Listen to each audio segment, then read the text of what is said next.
샬롬, 이동춘 목사입니다. 오늘도 여러분의 삶이 주님의 평안으로 가득하시길 기원하며 하나님의 말씀을 나누겠습니다. 오늘 주시는 말씀은 누가복음 2장 13절과 14절의 말씀입니다. 호련히 수많은 천군이 그 천사와 함께 하나님을 찬송하여 이르되 지극히 높은 곳에서는 하나님께 영광이요 땅에서는 하나님이 기뻐하신 사람들 중에 평화로다 하니라. 아멘. 누가복음 2장 13절과 14절 말씀을 본문으로 예수님이 평화로다 라는 제목으로 말씀을 나누도록 하겠습니다. 사람들이 꿈꾸는 세상은 똑같지 않지요. 저마다 희망사항이 있기 때문입니다. 어떤 사람은 물질의 풍요를 중심으로 꿈을 꾸지만 어떤 사람은 마음의 풍요를 중심으로 꿈을 꿉니다. 어떤 이는 자기 중심으로 꿈을 꾸고 어떤 이는 공동체를 중심으로 꿈을 꿉니다. 이렇게 저마다 다른 희망사항을 갖고 있기에 사람들이 꿈꾸는 세상은 똑같지 않습니다. 하지만 모두가 염원하는 꿈이 있습니다. 안전하고 안정적인 세상에 살고 싶은 염원입니다. 불안과 불만이 사라진 세상, 안정과 안전이 있는 세상을 꿈꿉니다. 바로 평화의 세상입니다.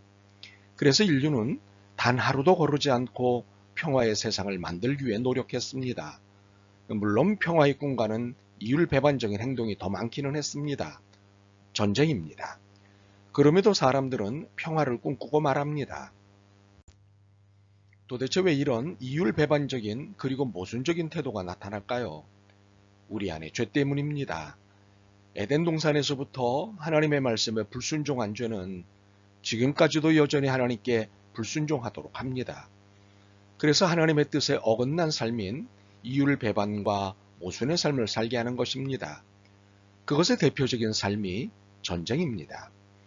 그렇다면 하나님의 뜻은 평화인가요? 그렇습니다. 그리고 놀라지 마십시오.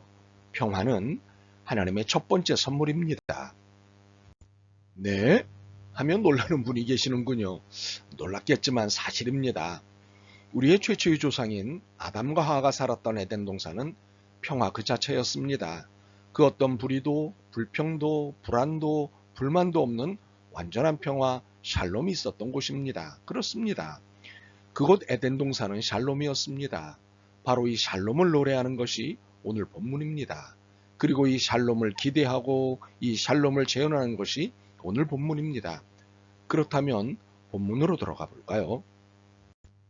천사로부터 예수님의 탄생 소식을 들은 목자들의 처음 반응은 어리둥절 그 자체였습니다. 세상을 구원할 왕의 탄생 소식이었으니 말입니다. 그러나 더 어리둥절했던 이유는 자신들의 신분과 처지 때문이었습니다.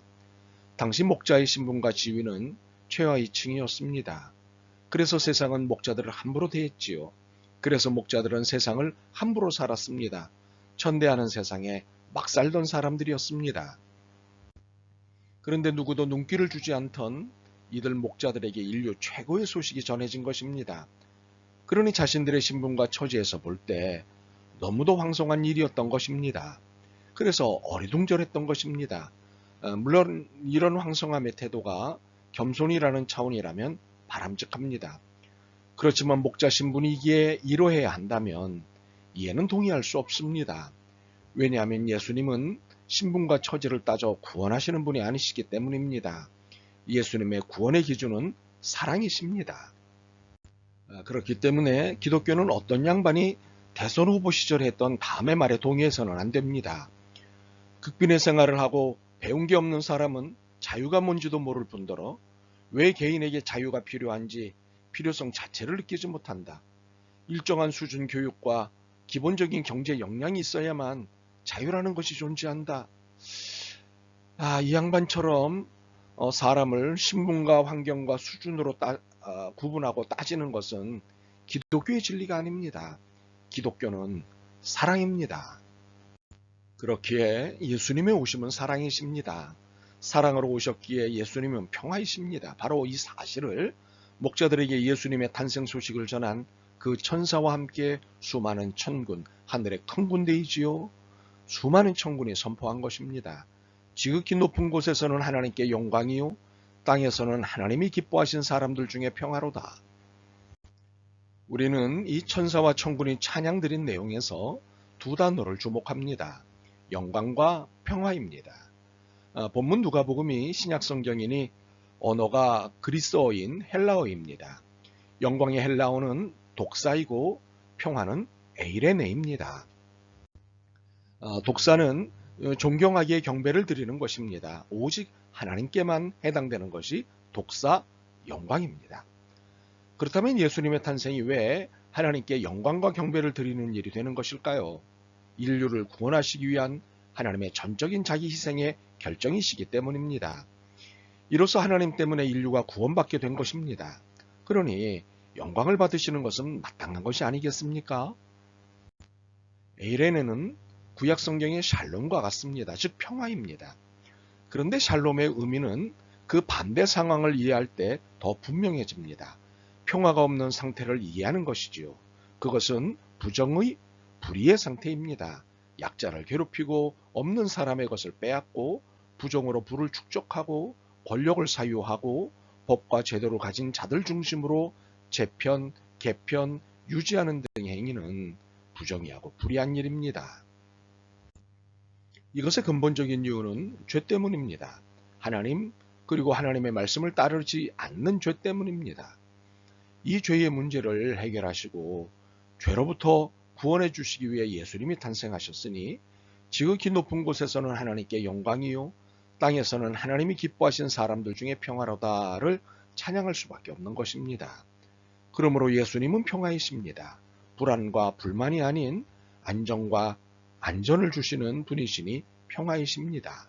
하지만 예수님의 평화를 누리기 위해서는 해야 할 일이 있습니다. 첫째는 모두를 차별 없이 대하시는 예수님께 경배를 드리는 것입니다. 이는 차별금지를 선언하는 신앙 고백이기도 합니다. 예수님의 탄생 소식이 누구보다도 먼저 당시 최하층 신분인 목자에게 전달됐다는 것은 모두를 차별 없이 대하시는 예수님을 증언한 것입니다. 그러므로 예수님을 믿는다면 예수님께 경배를 드린다면서 차별을 하는 행위는 불신앙적 행위인 것입니다. 이것은 예수님의 평화를 회방하는 행위인 것입니다. 둘째는 하나님이 좋게 보시는 사람으로 살아가는 것입니다. 이것은 땅에서는 하나님이 기뻐하신 사람들 중에 평화로다의 적용입니다. 예수님의 평화는 누구에게나 열려 있지만 아무에게나 오는 것이 아닙니다. 하나님이 기뻐하시는 삶을 사는 사람에게만 평화가 임하기 때문입니다. 그렇다면 하나님의 기뻐하시는 삶이 무엇인가요? 평화를 없앤 엔샬롬의 상태를 제거하는 삶을 사는 것입니다. 약자를 괴롭히고 없는 사람의 것을 빼앗고 부정으로 부를 축적하고 권력을 사유하고 법과 제도를 가진 자들 중심으로 개편, 유지하는 등의 행위에 저항하는 것입니다. 이 행위자들과 행위에 대해 아니요 라고 말해야 하는 것입니다. 그리고 이러한 엔샬롬의 세상을 샬롬의 세상으로 바꿔야 하는 것입니다. 물론 샬롬의 세상으로 만드는 일은 쉽지 않습니다. 예수님도 완성 못하신 상태이시니까요. 그렇기에 예수님의 재림의 날까지도 샬롬의 세상은 완성되지 않을 것입니다. 그렇지만 샬롬의 세상을 만들기 위해 수고하는 삶은 하나님을 기쁘시게 하는 삶입니다. 이러한 삶을 사는 것이 제자의 삶이고 순례자의 삶입니다. 이것이 한 방향으로의 오랜 순종입니다. 바라기는 우리의 신앙이 지극히 높은 곳에서는 하나님께 영광이요 땅에서는 하나님이 기뻐하신 사람들 중에 평화로다의 의미를 잘 이해하고 살아냈으면 좋겠습니다. 그래서 샬롬만 꿈꾸지 말고 비록 한 평의 땅이라도 샬롬의 세상을 만들어 갔으면 좋겠습니다. 예수님이 평화이십니다. 아멘. 주님, 엔샬롬, 부정의의 세상을 샬롬, 정의의 세상으로 바꾸라고 하심을 깨닫습니다. 이 명령에 순종하겠습니다. 믿음과 용기를 주옵소서. 예수 그리스도의 이름으로 기도드립니다. 아멘. 오늘도 여러분의 믿음과 삶을 응원합니다. 사랑합니다.